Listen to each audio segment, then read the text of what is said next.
Sosok dua orang yang bantu kasus pembunuhan Dina Oktaviani, diberi upah masing-masing Rp50.000.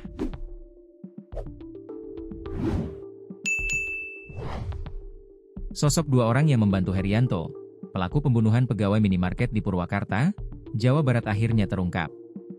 Kedua pria itu diduga membantu Herianto membuang jasad pegawai minimarket, Dina Oktaviani. Mereka diketahui merupakan teman pelaku Herianto. Saat ditangkap polisi di minimarket tempatnya bekerja, Herianto mengakui perbuatannya telah membunuh Dina Oktaviani. Jasad Dina kemudian dibuang oleh Herianto ke sungai. Dina Oktaviani dan Herianto sama-sama bekerja di Alfamart Rest Area KM 72 Tol Cipularang, Purwakarta, Jawa Barat. Herianto menjabat sebagai kepala toko, sementara Dina Oktaviani sebagai pegawai. Dina dihabisi oleh Herianto di rumah pelaku, Kecamatan Cibatu, Kabupaten Purwakarta. Herianto membekap korban hingga meninggal dunia di ruang tamu rumahnya. Usai dipastikan meninggal dunia, pelaku juga diduga memperkosa korban. Tak hanya itu saja, Herianto juga mengambil barang-barang milik korban, termasuk ponsel dan perhiasan. Barang bukti 1 unit motor, 1 unit mobil, 2 unit handphone, kata Kasih Humas Polres Karawang, Ibda Cep Wildan. Kasus pembunuhan ini pertama kali terungkap saat jasad Dian ditemukan mengambang di aluran Sungai Citarum, Desa Curug, Kecamatan Kelari, Kabupaten Karawang, Jawa Barat pada Selasa, 7 Oktober 2025, sekitar pukul 6 waktu Indonesia Barat. Jasad Dian Oktaviani itu ditemukan tepat di hari ulang tahunnya.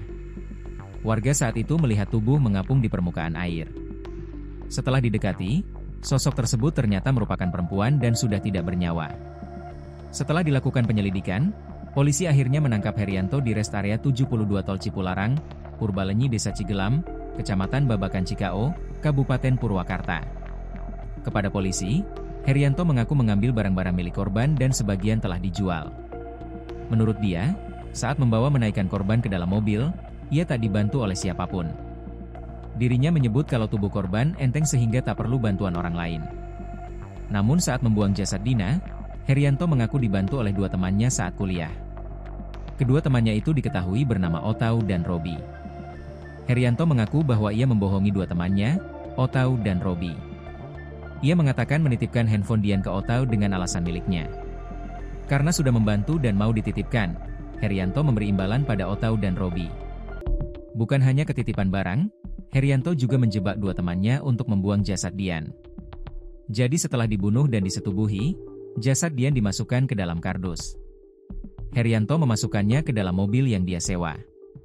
Ia kemudian mengajak Otau dan Robi.